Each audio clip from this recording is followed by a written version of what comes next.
जब हम सक्सेस की बात करते हैं तो हमारे दिमाग में सबसे पहले क्या आता है? शायद पैसा। इसमें कुछ गलत नहीं है। सक्सेस मापने के पैमाने तो देखिए कई सारे हो सकते हैं, लेकिन सबसे अंडरस्टैंडेबल इस दुनिया में आई थिंक पैसा ही है।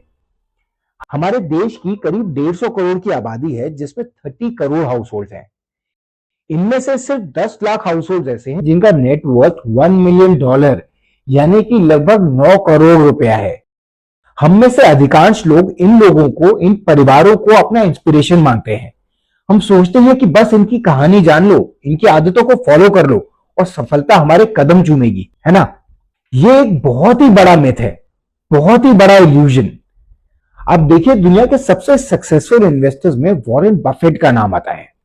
वॉरेन बफेट डेली मैकडॉनल्ड्स में ब्रेकफास्ट करते हैं, 4-5 कोक के कैंस पीते हैं, कभी एक्सरसाइज नहीं करते और डेली 2 या 3 कैंडीज तो जरूर खाते हैं। अगर आप इंश्योरेंस मोर्टालिटी के चार्ट देखेंगे तो शायद वो एक 6 साल के बच्चे की लाइफस्टाइल को फॉलो करते हैं।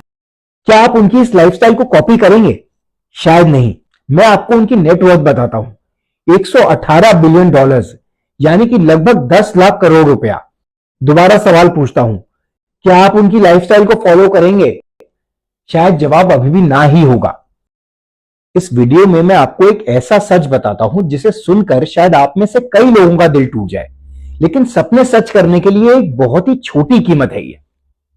हम सबको दुनिया के 5-10 सबसे बड़े लोगों के नाम, उनकी कहानियां, उनके सक्सेसेस, उनकी स्ट्रगल्स मुंह जुबानी याद है। अब 15 साल के बच्चे से पूछ लें या 45 साल के इंसान तक, आपको बिल्कुल सही जवाब मिलेगा। इनफैक्ट इन 5-10 लोगों के बाद के जो अगले 10 लोग हैं, उनके बारे में भी कई लोग काफी कुछ जानते हैं, और जैसे ही वो कुछ और बड़ा कर लेंगे, उनकी कहानियां भी सभी को पता लग जाएंगी। हम लोगों की कहानी जानने को ही अपने जीवन की हकीकत बना चुके हैं, यही सोचकर कि यही कहीं से हमारी कहानी की भी शुरुआत हो जाएगी। दोस्तों, 25 से 30 साल पहले जब आईटी रेवोल्यूशन आया था 90s में, तो नारायण मूर्ति इन्फोसिस बना रहे थे, स्टीव जॉब्स एप्पल बना रहे थे। इनकी कहानियां हमें तब भी पता थी, इनकी कहानियां हमें आज भी पता है। कोई भी बदलाव नहीं आया, सिर्फ एक बदलाव आया, ये कहानियां और ज्यादा बड़ी हो गई हैं।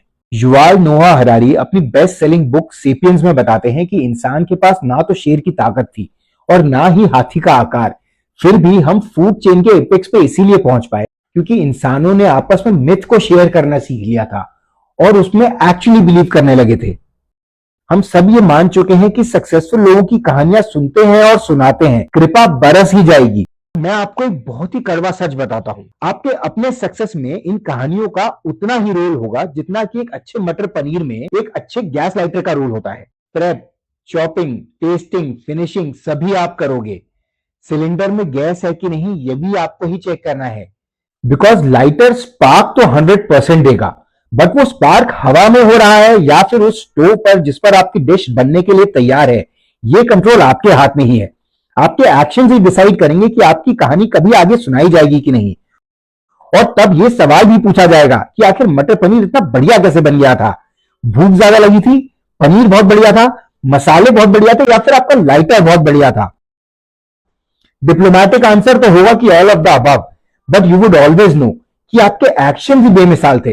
दोस्तों, ये वीडियो उन सभी से शेयर कीजिए जो सिर्फ मोटिवेशनल कहानियां ढूंढ रहे हैं। कहानियां आपको शुरू तो करा सकती हैं, लेकिन आपका एक्शन ही आपको फिनिश लाइन तक लेके जाएगा। अगर आपको ये बात अच्छी लगी तो चैनल को सब्सक्राइब कीजिए और मैं आपसे फिर मिलूंगा किसी और जरूरी बात के साथ। तब तक कहानियां कम सुनिए और काम ज्यादा कीजिए। Good day, good luck.